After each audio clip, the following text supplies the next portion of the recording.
Students, nimbus learning powered by engineers academy के online portal पे आप सभी लोगों का स्वागत है। तो जैसे कि आप सभी लोगों को पता है कि आप लोगों के लिए एक सीरीज आप लोगों के लिए स्टार्ट करी गई है, जिसमें कि कन्वेंशनल क्वेश्चंस की प्रैक्टिस आप लोगों को कराई जा रही है, जिसमें कि देखो 2 बेस्ट क्वेश्चन आप लोगों को कराए जा रहे हैं, जो कि सब्जेक्ट के 2 बेस्ट क्वेश्चन हैं, जो कि आने वाले एसएससी जेईई मेंस में आप लोगों को देखने को मिल सकता है और आप लोग इसकी बहुत अच्छे से आप लोगों ने इसकी प्रैक्टिस करनी है।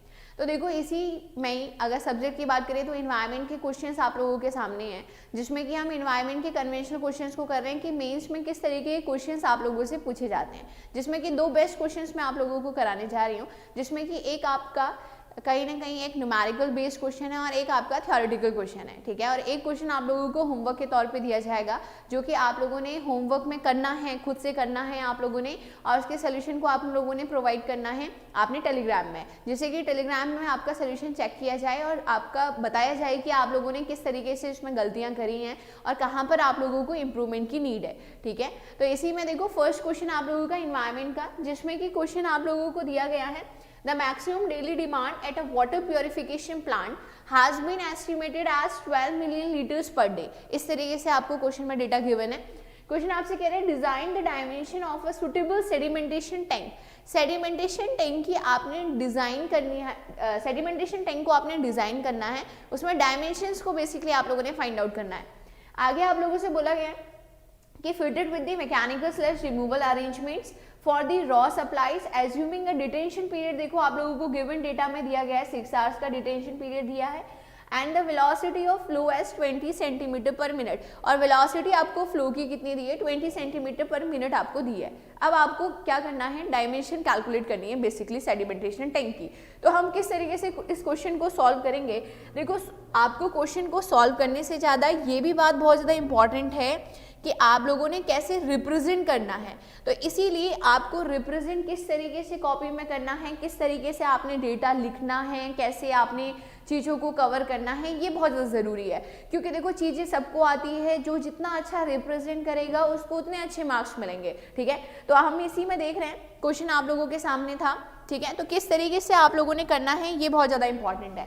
तो देखो हम लोग इसमें कहते हैं कि सबसे पहले आप क्या लिखेंगे, अगर हम इस क्वेश्चन की बात करते हैं तो क्वेश्चन में आपको क्या क्या दिया है, देखो आपको दिया है कि maximum daily demand at a water purification plant has been estimated as 12 million litres per day दिया है। तो कहीं ना कहीं डिस्चार्ज की वैल्यू आपको दी है, ठीक है। तो देखो सबसे पहले आप कैसे लिखोगे, आप लोग लिखोगे क्वांटिटी ऑफ वाटर। अगर इसके सोल्यूशन की हम बात करते हैं तो आपने सॉल्व कैसे करना है, देखिए तो हम इसमें लिखेंगे quantity of water, quantity of water, quantity आप सबसे पहले हम क्या देख रहे हैं कि आपको डिस्चार्ज गिवन है, और अगर हम क्वांटिटी ऑफ वाटर में लिख रहे हैं to be treated in 12 hours, to be treated in 24 hours, तो आप क्या देख रहे हो कि आपको कितना दे रखा है। अगर क्वेश्चन में हम लोग देखें तो क्वेश्चन में आपको क्या दे रखा है, 12 मिलियन लीटर्स पर डे दे रखा है। तो यहाँ पे अगर quantity of water to be treated in 24 hours में हम कहेंगे तो कितना आ जाएगा, 12 मिलियन आ जाएगा बेसिकली। तो आपके वॉल्यूम के फॉर्म में यहाँ पे क्या आ जाएगा, इज इक्वल्स टू हम कहेंगे 12 इंटू 10 की पावर 6 लीटर्स, 12 इंटू 10 की पावर 6 लीटर्स आपके पास आएगा। बात को समझ रहे हैं, आपको डिस्चार्ज फॉर्म में दिया था, तो हम अगर कह रहे हैं एक दिन में कितना वॉल्यूम, तो आप कितना कह दोगे, 12 इंटू 10 की पावर 6 लीटर्स कह दोगे। तो हमने क्या लिखा, quantity of water to be treated in 24 hours is equals to आपके पास क्या आ जाएगा, आपके पास आ जाएगा 12 इंटू 10 की पावर 6 लीटर्स। अब देखो, अब यहाँ से देखो 12 इंटू 10 की पावर 6 लीटर्स हमारे पास हो गया। नेक्स्ट हम लोग क्या लिख सकते हैं, आप देख रहे हो कि आपको दिया है डिटेंशन टाइम पीरियड, तो हम क्या कहेंगे, क्वांटिटी ऑफ वाटर। देखो लिखने के ही मार्क्स है, इसलिए प्रॉपर ढंग से आपने रिप्रेजेंट करना है चीज़ों को। तो हम कहेंगे क्वांटिटी ऑफ वाटर, जिसमें हम लोग नेक्स्ट कहेंगे quantity of water to be treated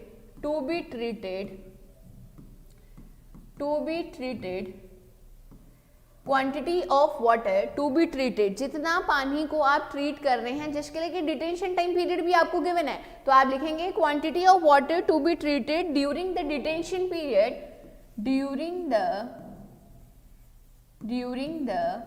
detention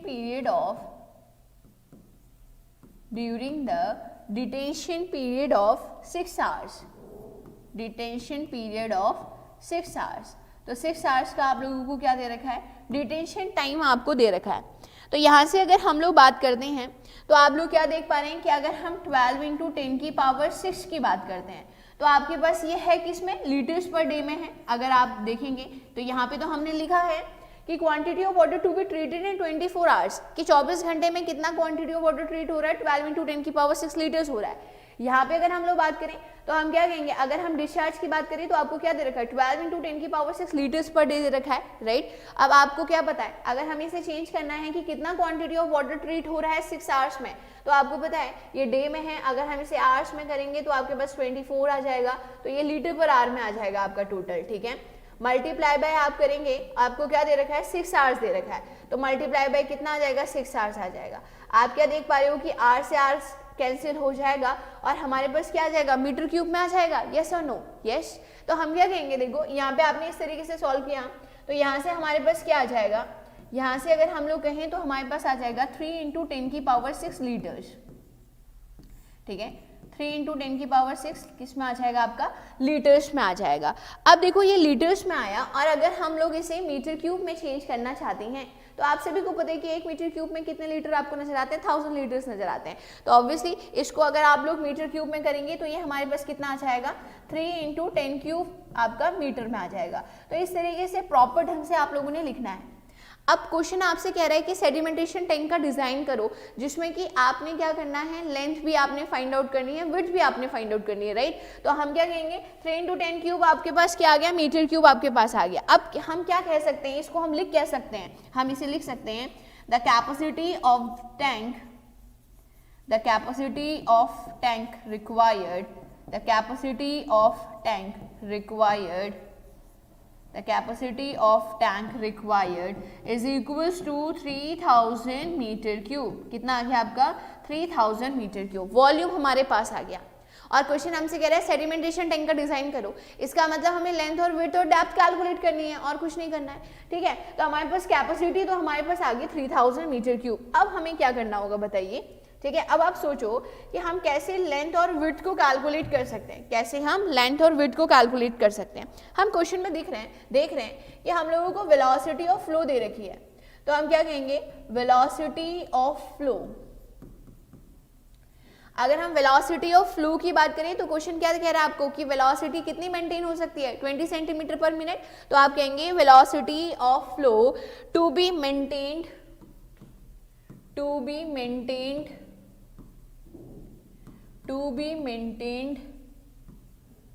through the tank,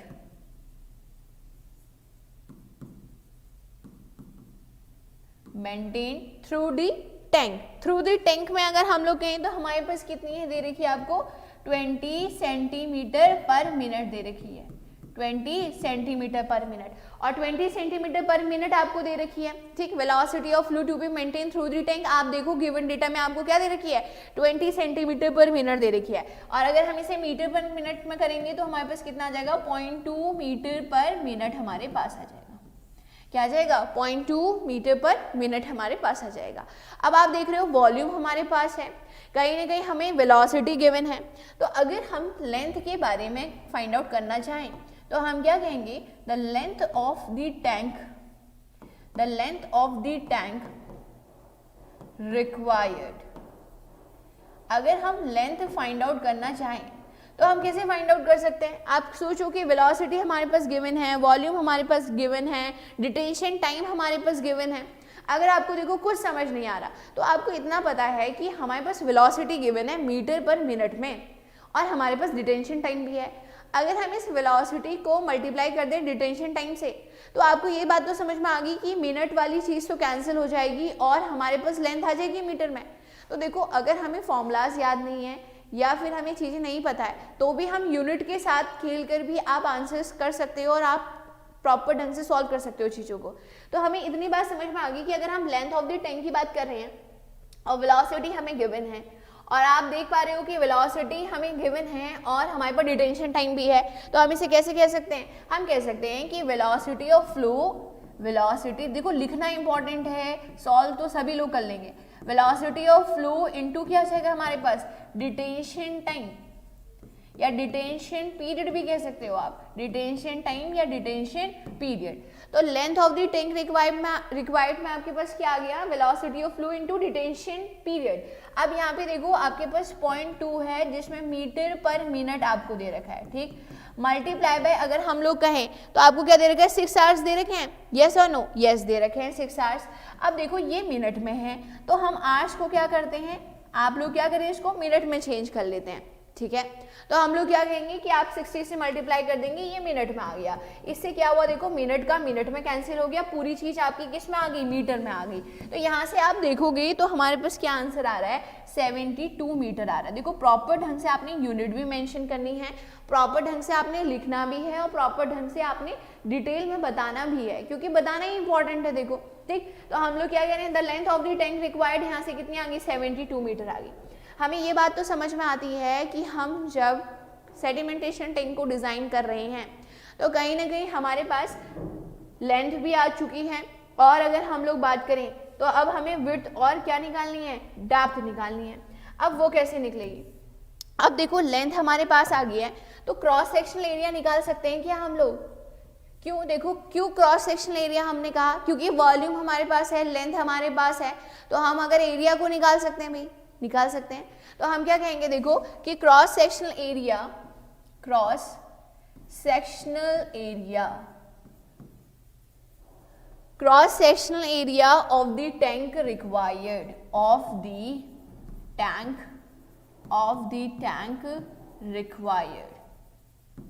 तो देखो अगर हम लोग cross sectional area of the tank required की बात करते हैं तो हमारे पास क्या आ जाएगा, capacity of the tank, capacity of the tank, हमारे पास आ जाएगा capacity of the tank upon length of the tank, length of the tank, capacity of the tank upon length of the tank, जिसमें हमारे पास देखो कैपेसिटी क्या थी, 3000 metre cube थी, length आपने अभी कैलकुलेट करी 72 मीटर। तो हमारे पास क्या आ जाएगा बताओ, मीटर स्क्वायर में आएगा, ऑब्वियसली क्रॉस सेक्शनल एरिया है, तो हमारे पास एरिया कितना निकल के आ रहा है, यहाँ से सॉल्व करेंगे आप सभी लोग तो आप देखोगे कि हमारे पास आ रहा है 41.67 मीटर स्क्वायर, और आप लिख सकते हो 41.7 मीटर स्क्वायर, ठीक। तो हमारे पास क्या आ गया, 41.7 मीटर स्क्वायर आ गया, यस और नो, यस। तो आप देखो 41.7 मीटर स्क्वायर हमारे पास आ गया। अब आपको पता है कि हमने यहाँ पे एरिया भी कैलकुलेट कर लिया है, ठीक है, सभी कुछ हम लोगों ने कैलकुलेट कर लिया, मतलब कि एरिया कैलकुलेट कर लिया, लेंथ कैलकुलेट कर लिया है। अब हमने देखना है कि हम यहाँ पर, क्योंकि देखो डेप्थ को तो हमें एज्यूम करना पड़ेगा, ठीक है, तो हम जनरली एज्यूम कर लेंगे यहाँ पे डेप्थ को। आप जो भी चीज़ एज्यूम करेंगे उसमें आप ज़रूर लिखेंगे, तो आप लिख लेंगे कि इसके बाद अगर हम बात करें तो assuming the water depth, assuming the water depth in the tank is 4 metre. तो अगर हम एज्यूम कर रहे हैं वाटर डेप्थ कि टैंक में हमारे पानी की कितनी डेप्थ है, तो हम क्या कहेंगे कि 4 मीटर हम लोग जनरली एज्यूम करके चलते हैं। तो यहाँ से अगर मैं आपसे कहूँ कि अगर हमें विड्थ कैलकुलेट करनी है तो द विड्थ ऑफ रिक्वायर्ड, अगर हम विड्थ की बात करें कि कितनी विड्थ ऑफ द टैंक हमें रिक्वायर्ड है, the width of the tank required, कितनी हमें टैंक की विड्थ रिक्वायर्ड है। तो यहाँ से हमें एक बात समझ में आती है कि हमारे पास एरिया गिवन है, हमारे पास डेप्थ हमने एज्यूम कर ली है, तो विड्थ कैसे कैलकुलेट कर सकते हो बताओ। अगर कुछ भी नहीं पता है तो आप ऐसे कर सकते हो, एरिया अपॉन अगर डेप्थ कर लें हम, मीटर स्क्वायर अपॉन मीटर कर लें तो मीटर में आ जाएगी चीज़, तो वो हमारी कहीं ना कहीं क्या निकल के आ जाएगी, हमारी विड्थ निकल के आ जाएगी। तो हम क्या कर लेंगे, 41.7 डिवाइडेड बाय 4 आप लोग कर लोगे, बात समझ रहे हो, यस और नो। तो 41.7 डिवाइडेड बाय 4, तो कहीं ना कहीं ये हमारी क्या निकल के आ गई, विड्थ निकल के आ गई, और यहाँ से आप देखोगे तो ये अप्रॉक्सीमेटली आपके पास 10.5 मीटर आपके पास निकल के आएगी। तो हमारे पास देखो लेंथ भी आ गई, हमारे पास विड्थ भी आ गई, हमारे पास डेप्थ भी आ गई। यही तो सेडिमेंटेशन टैंक में बेसिकली डिज़ाइन करना था आपको, ठीक है।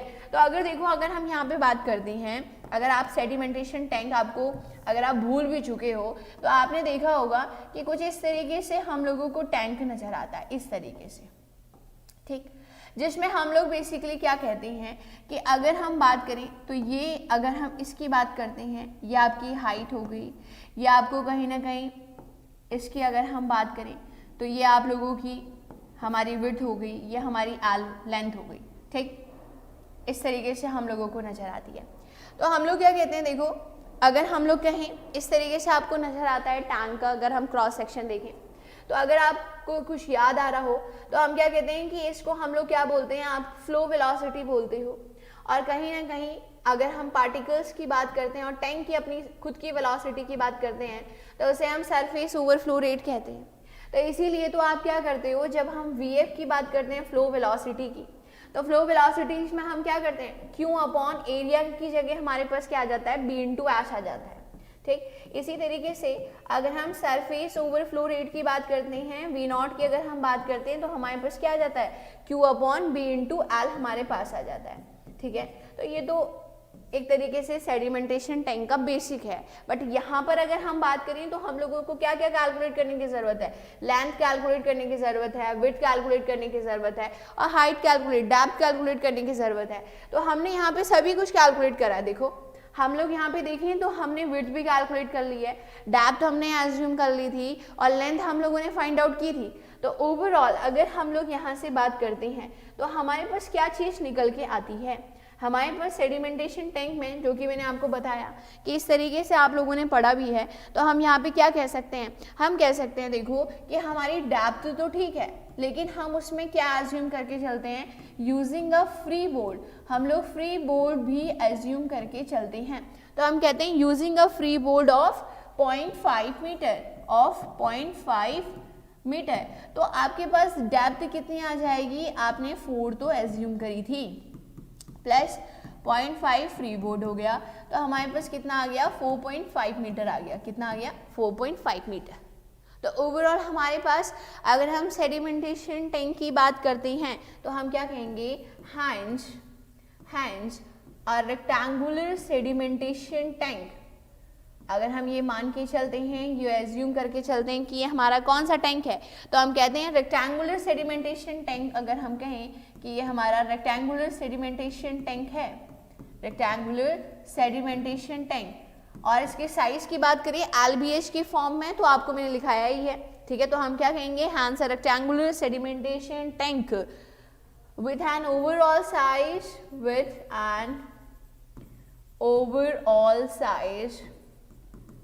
with an overall size of 72 meter by 10.5 meter by 4.5 metre. तो ये हमारे पास डायमेंशंस निकल के आती है LBH फॉर्म में। तो प्रॉपर ढंग से आपने बताना है कि आप फ्री बोर्ड प्रोवाइड कर रहे हो। आप सभी को पता है जितना भी स्लज की फॉर्मेशन होगी तो वो आपके नीचे आपके सेटल डाउन हो जाएगी। तो कहीं ना कहीं हम पहले ही डेप्थ को बढ़ाकर चलते हैं जिससे कि जो पार्टिकल्स हैं वो आराम से क्या हो सके, सेटल डाउन हो सके। तो ये पॉइंट्स आपने ध्यान रखना है। तो ओवरऑल साइज हमारे पास ये निकल के आता है, ठीक है। तो रेक्टेंगुलर सेडिमेंटेशन टैंक में ओवरऑल साइज आपके पास कितना आ गया, तो मैंने आपको लिखा दिया।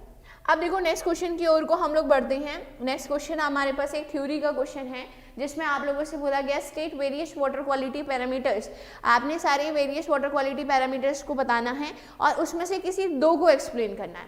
तो इसको किस तरीके से आप लोग करोगे, देखो अगर हम ये थ्योरी का क्वेश्चन आप लोगों के सामने है, अब देखो लिखना प्रॉपर ढंग से है जिससे कि आपको मार्क्स अच्छे मिल सके। सबसे ज़्यादा ज़रूरी क्या है, आपके लिखना, आपने किस तरीके से चीज़ों को रिप्रेजेंट करना है, ये बहुत ज़्यादा ज़रूरी है। तो देखो अगर हम सबसे पहले वाटर क्वालिटी पैरामीटर्स की बात करते हैं तो आपने पढ़ा भी है, क्योंकि देखो ऑब्वियसली आप मेंस के लिए जा रहे हो तो प्रीलिम्स के लिए आप लोगों ने मेहनत तो करी है, प्रॉपर ढंग से आपने सिलेबस को तो कंप्लीट कराई है, ठीक है। तो हम क्या कहते हैं कि आपको तीन तरीके से पैरामीटर्स नजर आते हैं, जिसमें फिजिकल वाटर क्वालिटी पैरामीटर्स हो गया आपका, जिसमें केमिकल वाटर क्वालिटी पैरामीटर्स हो गया आपका, और बायोलॉजिकल वाटर क्वालिटी पैरामीटर्स हो गया। तो पहले तो इन तीनों के बारे में आप कुछ कुछ लिखोगे। उसके बाद आपको बोला गया है कि आपने क्या करना है कि आपने केमिकल में दो की प्रॉपर्टी को आपने डिस्कस करना है। तो फिर किसी भी दो को कर सकते हो आप, जो आपको सही लगता है, ठीक है। तो इसमें हम लोग बेसिकली क्या लिखेंगे, सबसे पहले तो आप लिखोगे कि अगर हम बात करते हैं तो हमारे पास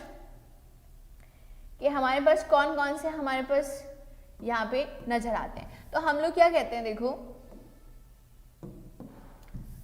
हम लोग कहते हैं कि अगर हम फिजिकल वाटर क्वालिटी, अगर इसके हम आंसर की बात करें कि किस तरीके से आप आंसर्स को लिखेंगे, तो हम लोग कहते हैं फिजिकल वाटर क्वालिटी पैरामीटर्स की अगर हम बात करें, फिजिकल वाटर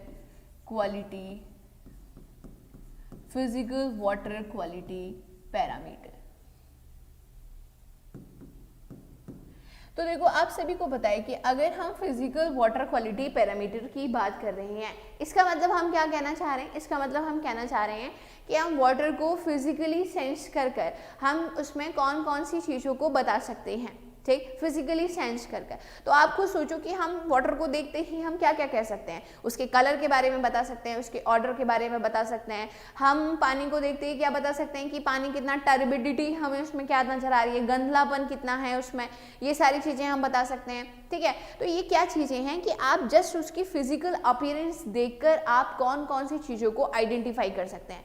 तो आपने इसको बहुत डिटेल में नहीं ले जाना, इसमें आपने कुछ कुछ पॉइंट्स को लिखना है जो इंपॉर्टेंट है, जिसमें आप कह दोगे कि अगर हम फिजिकल वाटर क्वालिटी पैरामीटर्स की बात करते हैं तो हम लोगों को देखने को मिलता है, अगर हम फिजिकल वाटर क्वालिटी पैरामीटर की अगर हम बात करते हैं तो हम लोगों को फर्स्ट क्या नज़र आती है, फर्स्ट हम लोगों को कलर नज़र आएगा, ठीक है, हम कलर को रिप्रेजेंट कर सकते हैं। सेकंड अगर हम लोग बात करें तो हम ऑर्डर को रिप्रेजेंट कर सकते हैं, ठीक है, हम टेस्ट एंड ऑर्डर भी कह सकते हैं इसको, कलर हम लोग कहते हैं, ऑर्डर एंड टेस्ट हम लोग कहते हैं। टेम्परेचर को हम देखते ही सेंस कर बता सकते हैं, टेम्परेचर को बता सकते हैं। साथ ही साथ नेक्स्ट अगर हम लोग बात करते हैं तो हम टर्बिडिटी को बता सकते हैं, नेक्स्ट हम बताएं तो टर्बिडिटी को बता सकते हैं। तो कलर हो गया, ऑर्डर हो गया, टेम्परेचर हो गया, टर्बिडिटी हो गया। और नेक्स्ट वन अगर हम लोग बात करें तो हम क्या कहते हैं कि हम सस्पेंडेड सॉलिड्स को हम देखकर पता लगा सकते हैं, सस्पेंडेड सॉलिड्स को देखकर हम लोग पता लगा सकते हैं, ठीक है। तो ये सारी चीज़ें हैं जो कि हम फिजिकली रूप से पता लगा सकते हैं। नेक्स्ट हम लोग बात करते हैं तो हमारे पास क्या आ जाता है, केमिकल वाटर क्वालिटी पैरामीटर्स। तो इस तरीके से देखो आपने रिप्रेजेंट करना है, तीनों चीज़ों के बारे में लिखना है थोड़ा थोड़ा, एंड देन उसके बाद आपने क्या करना है कि इन्हीं दो को आपने एक्सप्लेन करना है। तो हम लोग क्या कहते हैं, केमिकल वाटर क्वालिटी पैरामीटर्स की अगर हम बात करते हैं तो केमिकल वाटर क्वालिटी पैरामीटर्स में हमारे पास कौन कौन से आते हैं, इसमें हमारे पास आते हैं, देखो इसमें हमारे पास आते हैं टोटल सॉलिड्स हम लोगों को नज़र आता है, टोटल सॉलिड्स हम लोगों को नज़र आता है। सेकंड अगर हम लोग कहें तो आप लोगों को क्लोराइड कंटेंट नज़र आता है, क्या नज़र आता है, क्लोराइड कंटेंट आपको नज़र आता है। एंड थर्ड वन अगर हम लोग कहें तो हम लोगों को नाइट्रोजन कंटेंट नज़र आता है, क्या नज़र आता है आपको, नाइट्रोजन कंटेंट आपको नज़र आता है। फोर्थ वन अगर हम लोग बात करें तो आपको पीएच वैल्यू नज़र आती है, जो केमिकली रूप से आप कह सकते हैं, ठीक। तो नाइट्रोजन कंटेंट हो गया, पीएच वैल्यू आपके पास हो गई, और इसी के साथ अगर हम कहें तो फ्लोराइड कंटेंट हम लोग कह सकते हैं, ठीक है, फ्लोराइड कंटेंट आपको नज़र आता है, फ्लोराइड कंटेंट। ये सब क्या है, केमिकली रूप से कहीं ना कहीं उपस्थित है। तो केमिकली रूप से हैं तो आपके पास क्या आ जाता है, क्लोराइड कंटेंट आ जाता है। इसी तरीके से प्रेजेंस ऑफ मेटल्स जो आपके प्रेजेंट रहते हैं उसे आप कह सकते हो प्रेजेंस ऑफ मेटल्स आप लोग कह सकते हैं। आगे देखो अगर हम इसी में ही बात करते हैं तो हमारे पास क्या आ जाते हैं, बायोलॉजिकल वाटर क्वालिटी पैरामीटर्स हम लोगों को नजर आते हैं, बायोलॉजिकल वाटर क्वालिटी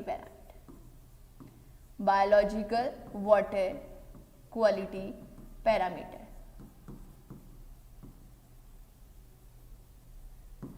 अब देखो अगर हम बायोलॉजिकल वाटर क्वालिटी पैरामीटर्स की बात करते हैं तो हम लोगों को क्या क्या इसमें देखने को मिलता है, इसमें अगर हम लोग कहें तो हम लोगों को एरोबिक माइक्रो ऑर्गेनिजम्स देखने को मिलते हैं, क्या देखने को मिलते हैं, एरोबिक माइक्रो ऑर्गेनिज्म हम लोगों को देखने को मिलते हैं, aerobic micro organism.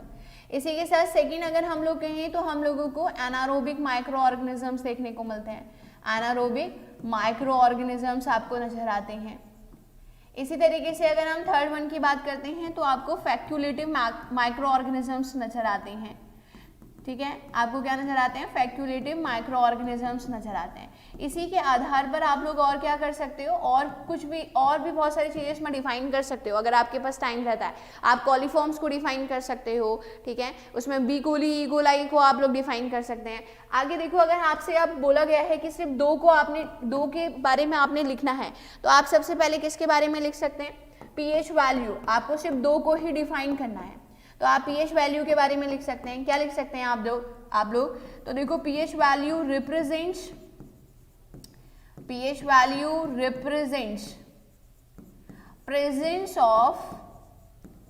presence of hydrogen ion, presence of, हम कहेंगे pH value represents presence of hydrogen ions present in water, hydrogen ions present in water. pH value represents hydrogen ions present in water. उसके बाद आप लिख सकते हो कि pH is equals to, हमारे पास क्या नजर आता है, minus log 10 into H plus हम लोगों को नजर आता है। नेक्स्ट आप लोग क्या लिख सकते हो, नेक्स्ट आप लोग लिख सकते हो कि अगर हम बात करते हैं 0 less than pH less than 7, तो हम लोगों को कैसा नेचर नजर आता है, एसिडिक नेचर हम लोगों को नजर आता है। कैसा नेचर नजर आता है, एसिडिक नेचर नजर आता है। इसी तरीके से pH अगर हमारे 7 के बराबर होता है तो हम लोगों को न्यूट्रल बिहेवियर नजर आता है। इसी तरीके से pH अगर हमारे पास ग्रेटर देन 7 होता है तो हम लोगों को अल्कलाइन नेचर नजर आता है। ये सारी चीज़ों को आप लोग डिस्कस कर सकते हैं, ठीक है। अब आप लोगों को पता है कि अगर बहुत ज़्यादा अल्कलाइन वाटर होता है तो हम लोगों को कौन सी प्रॉब्लम नजर आती है, अगर बहुत ज़्यादा अल्कलाइन वाटर प्रेजेंट होता है तो हम लोग कहते हैं कि हम लोगों को इंक्रस्टेशन की प्रॉब्लम नजर आती है। कौन सी प्रॉब्लम नजर आती है, इंक्रस्टेशन की प्रॉब्लम। इसी तरीके से अब बहुत ज़्यादा अगर एसिडिक वाटर हमारे पास प्रेजेंट होता है तो हम लोग कहते हैं कि हम लोगों को कोरोजन की प्रॉब्लम नजर आती है। क्या नजर आती है, कोरोजन की प्रॉब्लम नजर आती है। और इसीलिए हमारे पास हमें एक्सेप्टेबल लिमिट दी गई है कि एक्सेप्टेबल लिमिट हमारी कितनी रहती है पीएच की, एक्सेप्टेबल लिमिट हम लोगों को नजर आती है पीएच की, जो कि रहती है 6.5 टू 8.5। ये हमें पीएच की रेंज नजर आती है कि हम कहते हैं इसमें ही हम पानी को क्या करेंगे, एक्सेप्ट करेंगे। और बाकी देखो आप लोग लिख सकते हो कि pH plus POH is equals to हम लोगों को 14 नजर आता है, जिसमें हमें H प्लस और OH माइनस की अगर हम बात करते हैं तो हमें 10 की पावर माइनस 14 देखने को मिलता है। तो इस तरीके से आप पीएच को पूरी तरीके से रिप्रेजेंट कर सकते हो, ठीक है, और एक्सेप्टेबल लिमिट को भी लिख सकते हो। नेक्स्ट देखो, सेकंड जो आप लोग डिफाइन करोगे वो आप क्या कर सकते हो, फ्लोराइड कंटेंट को डिफाइन कर सकते हो। क्या, किसको डिफाइन कर सकते हो आप, फ्लोराइड कंटेंट को आप लोग डिफाइन कर सकते हैं। किसे, फ्लोराइड कंटेंट। तो देखो अगर हम फ्लोराइड कंटेंट की बात करते हैं तो हम लोग बेसिकली क्या कहते हैं, फ्लोराइड कंटेंट आपको जो भी सूटेबल लगता है आप कुछ भी कर सकते हो, जिसमें आप अल्कनिटी को भी डिफाइन कर सकते हो, जिसमें आप हार्डनेस को भी डिफाइन कर सकते हो, जिसमें आप फ्लोराइड को भी डिफाइन कर सकते हो। तो आपको पता है, देखो अगर हम फ्लोराइड कंटेंट की बात करते हैं तो हम कहते हैं up to 1 milligram per litre तक फ्लोराइड नेसेसरी होता है, जिससे कि दांतों में कैविटीज ना हो। और अगर हम इसकी मैक्सिमम लिमिट की बात करते हैं, परमिसिबल लिमिट की अगर हम बात करते हैं तो हमारे पास 1.5 मिलीग्राम पर लीटर होती है। और हमें पता है greater than 5 milligram per litre में हम लोगों को बून फ्लोरोसिस नजर आता है। तो फ्लोराइड कंटेंट में देखो कुछ चीजें आप लिख सकते हैं, जिसमें आप लिख सकते हैं कि up to 1 milligram per litre, up to 1 milligram per litre fluoride content in water, fluoride content in water, fluoride content in water is necessary, in water is necessary. तो हम लोग कहते हैं fluoride content in water is necessary. क्यों necessary है, जिससे कि दांतों में कैविटीज ना हो सके, to prevent cavities in a teeth, ठीक है, जिससे क्या नहीं हो सके, दांतों में कैविटीज ना हो सके। ठीक, आगे अगर हम नेक्स्ट बात करते हैं तो नेक्स्ट हम क्या कहेंगे, when fluoride content in water, when fluoride content in water, when fluoride content in water, when fluoride content in water is more than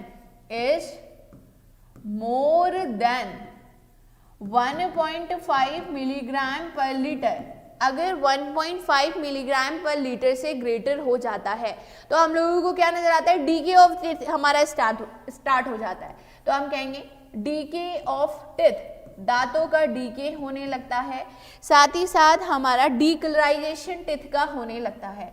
और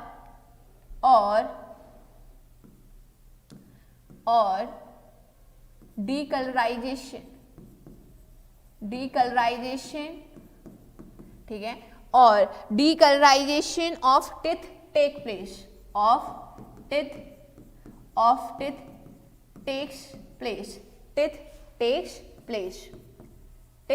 टेक्स प्लेस, ठीक, विच इज नोन आज, आप कहेंगे विच इज नोन आज, इसी को ही हम लोग क्या बोलते हैं, which is known as teeth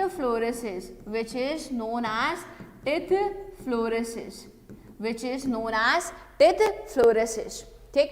आगे देखो नेक्स्ट, इसमें एक और पॉइंट आपका रहता है, when concentration of fluoride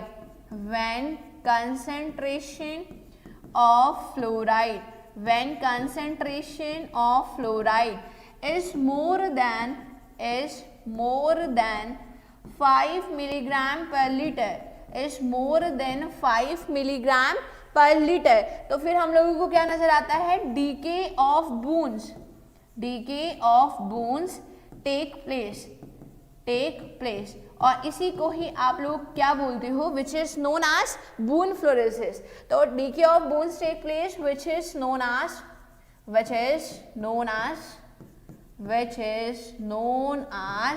boon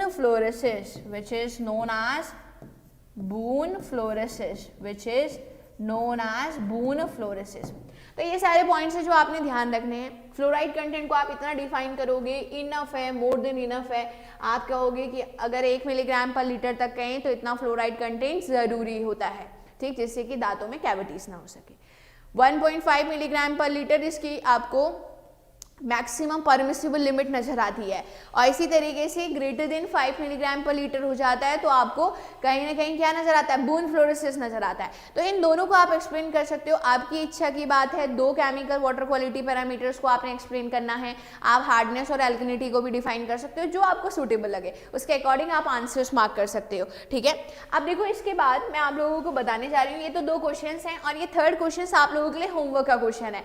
अब देखो इस होमवर्क के क्वेश्चन में आपने ध्यान रखना है कि इस क्वेश्चंस को आप अच्छे से प्रॉपर ढंग से करो, क्योंकि ये सेम उसी जिस तरीके से मैंने पहला क्वेश्चन आपको कराया था पूरी उसी तरीके से ये बेस्ड है, ठीक है। उसी के जिस तरीके से वहां पे स्टेप्स थे उसी तरीके से ये है, इसमें आपने लेंथ और विड्थ कैलकुलेट करनी है, ठीक है। तो इसको आपने प्रॉपर ढंग से करना है, और प्रॉपर ढंग से जब आप इसको सॉल्व कर लें तो देन उसको टेलीग्राम ग्रुप में आप जरूर शेयर करें।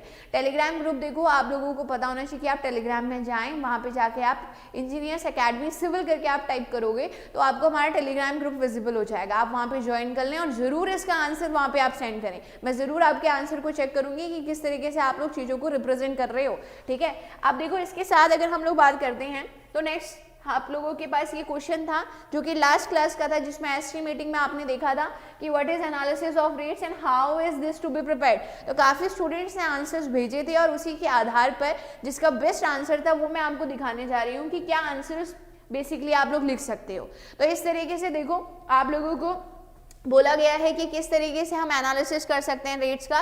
तो यहाँ पे पूरी तरीके से एनालिसिस के बारे में बताया गया है कि आप लोगों को बोला गया है कि in order to determine the rate of a particular item, अगर हम किसी भी पर्टिकुलर आइटम के रेट को डिफाइन कर रहे हैं तो उसके लिए बहुत ज़्यादा ज़रूरी है रेट एनालिसिस। इस प्रोसेस को ही हम लोग नाम देते हैं रेट एनालिसिस। इस तरीके से आपने पॉइंट्स लिखने हैं जिसमें कि आपने ये भी बताना है कि क्या क्या पर्पस हम लोगों को इस एनालिसिस ऑफ रेट्स का नज़र आता है, किस तरीके से हम लेबर्स को कॉन्ट्रैक्ट रेट्स में फिक्स करते हैं, किस तरीके से हम पूरी तरीके से इस तरीके से रेट का एनालिसिस करते हैं जिससे कि इकोनॉमिकल वे में चीज़ों को किया जा सके। तो देखो ये प्रॉपर ढंग से ये डेफिनेशंस लिखी गई हैं, आप इस तरीके से कर सकते हैं। काफ़ी स्टूडेंट्स ने आंसर्स भेजे थे, ठीक है, और जो नहीं भेजते हैं भाई वो ध्यान रखें कि आप लोगों के लिए इतनी मेहनत की जा रही है तो डेफिनेटली आप लोगों को भी कोशिश करनी है, क्योंकि आप लोगों ने जब आप लोग जब कोशिश करोगे तो डेफिनेटली रिजल्ट तभी देखने को मिलेगा, ठीक है। तो यहाँ से देखो आप लोगों के लिए पूरी मेहनत की जा रही है, बस आप लोगों ने इतनी ज़्यादा अच्छे से मेहनत करनी है कि रिजल्ट आपको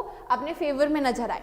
बात समझ रहे हैं? तो मुझे उम्मीद है कि जो ये थर्ड क्वेश्चन, तीसरा वाला क्वेश्चन जो मैं आप लोगों को होमवर्क में दे रही हूँ, ठीक है, ये वाला क्वेश्चन देखिए, ये तो मैंने आप लोगों को प्रॉपर ढंग से करा दिया। सेकेंड क्वेश्चन भी मैंने आपको बता दिया कि कैसे आप रिप्रेजेंट कर सकते हो, ठीक है। ये वाला क्वेश्चन, इस क्वेश्चन को आप टेलीग्राम ग्रुप में ज़रूर भेजें क्योंकि मैं आपके आंसर को ज़रूर चेक करूँगी, ठीक है। तो इसी तरीके से आप लोगों को 2 बेस्ट क्वेश्चंस आप लोगों को हर सब्जेक्ट के देखने को मिलेंगे। आने वाले टाइम में आपको यूट्यूब में ही बहुत सारी प्रैक्टिस कराई जाएगी एसएससी जेईई मेंस की, लेकिन देखो डिपेंड करता है कि आप लोगों का किस तरीके से रिस्पॉन्स मिलता है। अगर आप इस तरीके से होमवर्क के क्वेश्चंस को करोगे, हमें लगेगा कि स्टूडेंट्स बहुत ज़्यादा मेहनत कर रहे हैं, तो डेफिनेटली आप लोगों के लिए क्लासेस, आप लोगों के लिए यूट्यूब में लग जाएंगी पूरी मेंस की क्लासेस। तो मुझे उम्मीद है कि इस क्वेश्चन को आंसर को आप वहाँ पे भेजेंगे और जितने भी स्टूडेंट्स इस वीडियो को देखेंगे, ऑब्वियसली रिकॉर्डिंग आप इस वीडियो की रिकॉर्डेड वीडियो आप देख रहे हैं, तो आप ज़रूर कमेंट सेक्शन में बताएं कि ये किस तरीके से आपको वीडियो लगी और आने वाले टाइम में भी आप किस तरीके की वीडियो चाहते हैं। चलिए, thank you so much and all the very best. Thank you. If you really like the video, please hit the like button, share the video, subscribe to our YouTube channel and press the bell icon for the latest updates. Thank you.